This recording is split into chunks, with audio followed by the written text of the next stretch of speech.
언제부터가 현대사입니까? 라고 물어보신다면 간단하게 대답하시면 돼요. 1945년 8월 15일 광복 그 순간부터가 우리는 현대사다. 이렇게 말씀드릴 수 있겠습니다. 8월 15일 광복의 그날 우리 사진으로 한번 보도록 하겠습니다. 저는 이 사진의 감상 포인트는 만세를 부르고 있는 수감되었던 사람과 살짝 고개를 들고 활짝 웃고 있는 이 아주머니의 미소. 거의 모나리자의 미소보다 아름다운 최고의 미소가 아닌가라고 생각이 됩니다. 이것이 우리의 광복의 기쁨이었어요. 광복은 했지만 우리나라는 곧이어 분단으로 가게 되는데요. 자, 그 과정을 좀 봐야 될 것 같아요. 일단 원폭이 일본 히로시마에 떨어지자마자 소련군이 만주로 진출을 했고 이 소련군이 두만강을 넘어서 이 북쪽 땅에 상륙한 상태에서 우리는 광복을 맞은 거죠. 그럼 광복하자마자 여기 있는 북쪽 땅은 누구 통치하에 들어갔겠어요? 소련군의 통치하에 들어가게 됩니다. 그럼 남쪽은 여운형 선생의 건국준비위원회의 통치하에 들어가요. 그래서 남쪽은 중도 좌파가, 북쪽은 소련군이 이렇게 이제 이끌어가는 상황이 됐다고. 근데 이 모습을 보고 가장 놀란 게 누구냐면 당시 미국이었습니다. 미국. 여기는 미국은 항복문서에 서명받으려고 일본에 있었는데요. 미국하고 소련은 2차 세계대전에 뭐였어요? 얼라이언스, 동맹국이었죠. 그런데 주적이 사라지자 둘은 약간 사이가 이렇게 됩니다. 이 역사가 그래. 잘 보세요. 항상 역사는 공식이 있는데 어떤 목표를 두고 두 세력이 연합을 해요.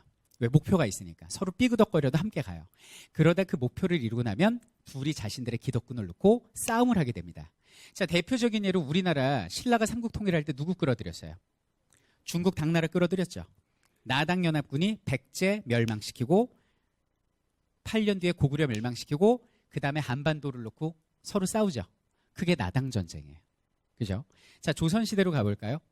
이성계를 조선이라는 나라의 왕으로 앉히겠다라고 함께 뜻을 모은 건 정도전이란 유학자와 이성계의 다섯째 아들 이방원이었어요. 둘이 힘을 합쳐서 조선을 건국했죠. 그 다음 왕 자리를 놓고 그 다음에 권력을 놓고 정도전과 이방원이 대립을 하다가 이방원이 그만 정도전을 죽이잖아요. 그 똑같은 거예요. 그래갖고 미국하고 소련이 같이 친구였는데 이제 주적 나치 히틀러하고 일본이 망하다 보니까 여기는 미국하고 소련은 뭐죠? 이제 이념 갈등에 빠진 거죠. 그러니까 공산주의냐 자본주의냐 아니면 사회주의냐 자유민주주의냐 이거 갖고 불쾌한 상황이었는데 여기는 소련이 한반도로 진주에 내려오니까 미국은 뭐죠? 야, 그거 너희가 다 먹으면 어떻게 나눠 먹자. 그리고 여기가 전부 다 공산화가 되면 일본도 공산화가 될 수 있다. 안 되겠다. 공산화를 저지하고 우리 미국이 좀 힘을 내야지. 그러면서 미국이 우리나라에 상륙한 것이 광복 한 달 뒤인 9월 달이었어요. 자, 그러면 남쪽에 미군이 들어오고 북쪽으로 소련군이 들어왔는데 그럼 자기들끼리 어떤 그 관할 선을 나눠야 될 거 아니에요. 그래서 이 많은 분들이 무슨 38선을 무슨 회담에서 그은 선인 줄 아는데요. 회담도 아니고요. 고민도 안 했고요. 미국하고 소련 장교들이 퇴근을 해야 되는데 시간이 없어서 나뭇가지 꺾고다 그냥 쭉 그었어요. 이게 북쪽에 있는 위도 북위 38도 선이었거든요. 그래서 이게 38선이에요. 그래서 아무 생각 없이 찍 하고 그은 선이 훗날 남북을 가르는 상처가 될 줄은 이때는 하늘도 땅도 몰랐다. 이렇게 보시면 되겠습니다. 자, 이렇게 해서 지금 우리는 1945년 8월 15일 광복부터 그 광복 직후 한 달간의 상황을 봤습니다. 자, 다시 한번 정리해 드리면 어떻게 됐다고요? 광복 이후에 북쪽은 누구 손에? 소련군의 손에. 그리고 남쪽은 누구 손에? 미군의 손에. 힘없는 나라는 미소 군정의 상황을 맞이해야 됐다. 그럼 지금 정부가 있어요, 없어요? 없어요. 이거 무정부 상태예요. 그럼 이대로 냅둘 수가 없잖아요. 그래서 열강들이 모여서 회의를 합니다. 야, 일단 여기는 이 조선이란 나라가 광복은 했는데 말이야. 이거 어떡할 거야? 정부 만들어야 될 거 아니야? 그래서 그해 12월에 소련의 수도 모스크바 있죠. 이 모스크바에서 미국, 영국, 소련의 3국 외상이 모여서 회의를 했어요. 이게 모스크바 삼상회의예요. 그럼 여기서 어떤 얘기를 했느냐? 이거 어떡할 거예요, 이거 한반도. 그대로 둘 수 없으니까 빨리 임시로 정부 만들자. 요 정부는 그 상해 임시정부, 김구의 임시정부가 아니라 새로운 임시정부를 만들자는 얘기고, 이 임시정부 만드는 데는 뭐 여러 가지 뭐 복잡하잖아요. 내용도 많고. 그건 대표로 미국하고 소련이 공동위원회를 만들어서 여기는 임시정부 수립을 원조하자. 그리고 여기 있는 한반도 임시정부를 만드는데 무슨 이념이랄지 뭐 이런 거 초월해서 국내에 있는 모든 정당과 사회단체를 뭐 사회주의자건 민족주의자건 할 거 없이 모두 임시정부 수립에 참여시키자. 그리고 마지막이 이제 가장 기가 막힌데, 이거 당장 독립시키면은 이거 혼란이 오니까 앞으로 한 50년 동안 미영중소가 관할 통치하는, 맡아서 통치해주는, 왜 신탁은행이라고 있잖아요. 신탁 통치를 하자. 이렇게 미국이 주장을 한 거예요. 그러니까 이제 소련이 야 50년 좀 너무 길다. 공 하나 빼라. 이렇게 얘기를 한 거예요. 그래갖고 5년이 된 겁니다. 그래서 5년간의 신탁 통치안이 여기서 결정이 됐어요. 이게 이제 우리나라 신문을 통해서 국내에 알려집니다. 자, 그럼 여러분들 한번 그때 백성이라고 생각을 해보세요. 다 좋아. 다 좋은데 뭐가 문제죠? 지금 우리가 일본한테 지배당한 게 35년, 아주 지긋지긋한데 앞으로 미국, 영국, 중국, 소련한테 5년 동안 더 지배를 당하라고? 그 이후에 뭐 다시 독립한다는 보장도 없고 단 하루, 단 1초라도 지배당하고 싶지 않아요. 난리가 난 거죠. 그래서 전국적으로 신탁 통치를 반대하는 반탁운동이 벌어지게 됩니다. 자, 근데 찬탁이네 반탁이네 할 거 없이 바로 미국과 소련은 다음 해인 1946년에 바로 1차 미소공동위원회를 열게 돼요. 이유는 뭐죠? 이걸 열어서 임시정부를 만들려고 열었어요. 근데 문제는 뭐냐면 미국하고 소련은 의견 차이로 이게 결렬이 됩니다. 그 이유가 뭐냐? 당시 임시정부를 딱 수립을 하는데, 임정을 수립을 하는데 이 소련이 뭐라고 그랬냐면, 야 이거 이 신탁 통치 반대하는 놈들 뭐하러 끼워넣어? 이런 주장을 한 거예요. 그러니까 미국 입장에선 야 이거 이념 뭐 다 초월해가지고 국내에 있는 모든 정당 단체 다 참여시키기로 했잖아. 아니 그 뭐 신탁 통치 뭐 반대하면 이 나라 뭐 백성이 아니란 얘기야? 여기는 빨간 사람 반하고 파란 사람 반해서 반반으로 가. 이게 미국 주장이에요. 그러니까 의견이 안 맞잖아요. 이게 결렬이 된 거예요, 이게. 야, 이거 우리 어떻게 되는 거야? 고민하고 있었어요. 이때 바로 폭풍 발언이 등장하니 이게 바로 이승만의 정읍 발언입니다. 자, 이승만이 누굽니까? 우리나라의 유학생이고 미국에서 박사학위를 딴 엘리트 화이트 칼라가 되겠습니다. 당시 여기 있는 미국의 지원이 시급한 우리에게는 한 줄기 등불이었습니다. 근데 여기는 이승만이라는 사람이 여러 군데를 다니면서 연설을 하는데 전라북도 정읍에서 한 발언이 문제가 된 거예요. 그러니까 여기서 뭐라고 그랬냐? 여기 있는 요 공산주의자들하고 말도 통하지 않고 서로가의 의견도 불일치하니까 남한만의 단독 정부를 세우는 것이 옳을 것 같습니다. 이렇게 얘기를 해요. 이게 바로 이승만의 단정 수립 얘기예요. 이 이승만의 발언이 엄청난 그 충격을 가져왔고요. 당시에 극우파가 있고 극좌파가 있다면 중도파도 있었거든요. 그 중도파들이 나섭니다. 그래서 중도 좌파 여운형 선생과 중도 우파 중에 김규식이라고 있어요.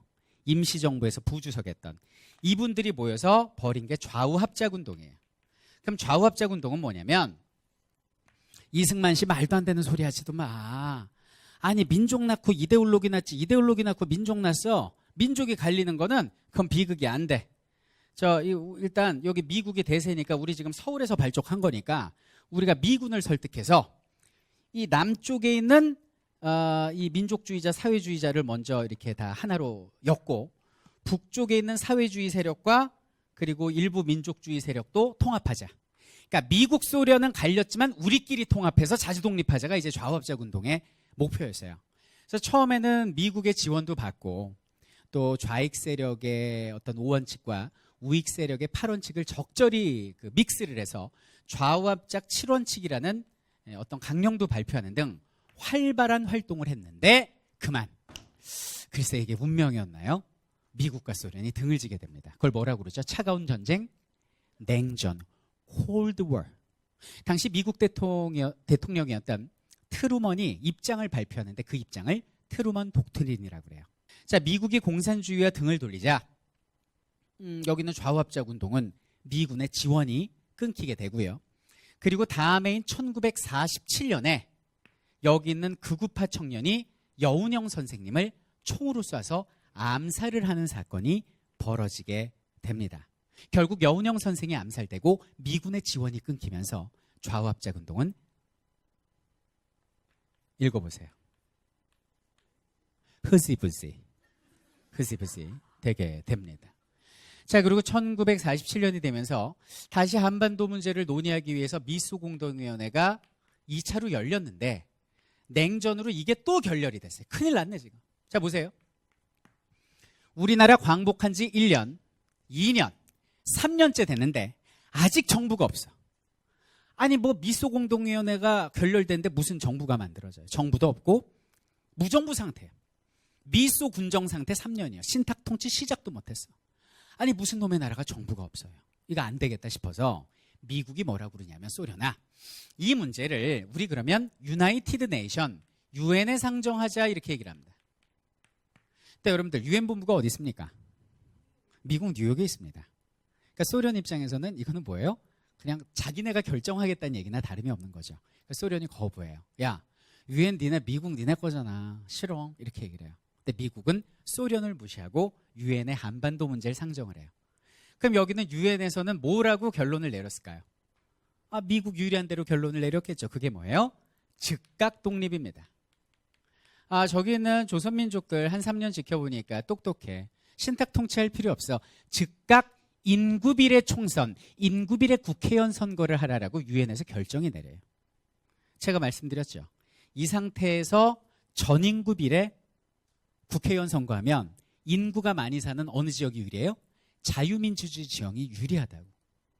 그러니까 자유민주주의적 성향을 띤 국회의원들이 싹쓸이를 할 거라고요. 공산당은 몇 석 못 얻어. 그럼 한반도에서 공산당은 실패하잖아요. 그러니까 소련이 완전히 여기서 이제 거부를 한 거죠. 미국은 신경 쓰지 않고 유엔 위원단이 내한을 하게 됩니다. 선거를 홍보하고 그리고 또 선거 감시한다는 명목으로 남쪽으로 먼저 들어와요. 이 남쪽으로 들어왔을 때 이승만을 비롯한 미국은 활짝 웃게 됩니다. 빨리 국회의원 선거합시다라고 얘기를 해요. 근데 여기는 유엔 위원단이 북으로 가려고 그랬더니 요걸 누가 막냐면 당시 소련하고 김일성이 막은 거예요. 못 들어오게. 왜? 내가 유엔 보내지 말자고 했는데 니네 맘대로 보내가지고 당장 총선하자라는 건 불공정하다. 38선 넘어오기만 해. 아주 총으로 확 이렇게 위협을 하는 거예요. 그러니까 유엔 위원단이 못 올라가는 거예요. 그거 어떻게 해? 유엔에 재상정을 합니다. 근데 여기서 합의 본 건 유엔 총회고 이제 전체 유엔 회원국이 다 모인 거고 그 회원국들이 모이는 시기가 1년 내내가 아니고요. 잠깐 모이고 나머지는 상임이사국 그래서 뭐 미국, 소련, 영국 이런 나라들끼리 모여서 소총회를 열거든요. 그 소총회에서 딱 결정한 건 그래. 그러면 총선하기 싫으면 실시 가능한 지역에서만 인구비례 총선하라라고 유엔에서 결정이 떨어져요.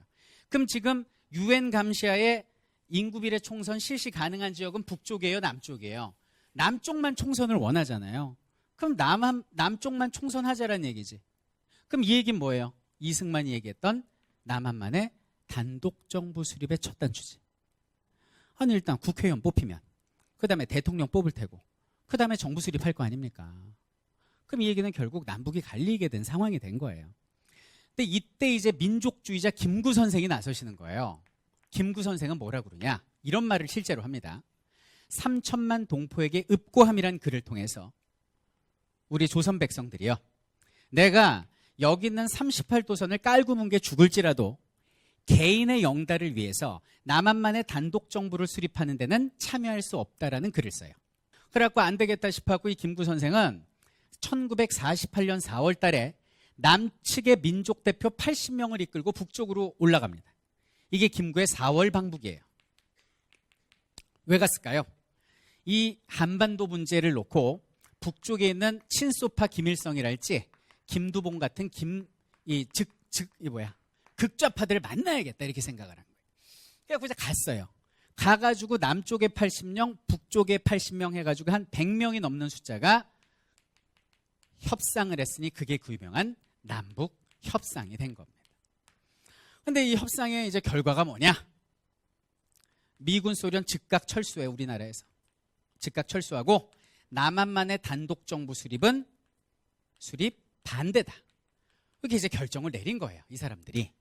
근데 문제는 뭐냐면 남한만의 단독 정부 수립을 원하는 사람들도 많지. 근데 여기는 민족 대표들이 아무리 뭐라고 떠들어도 신경도 쓰지 않고 바로 우리나라는 국회의원 선거 준비에 들어가요. 그래서 1948년 5월 10일 날 대한민국 최초의 국회의원 선거가 치러지니 이것이 바로 50총선입니다.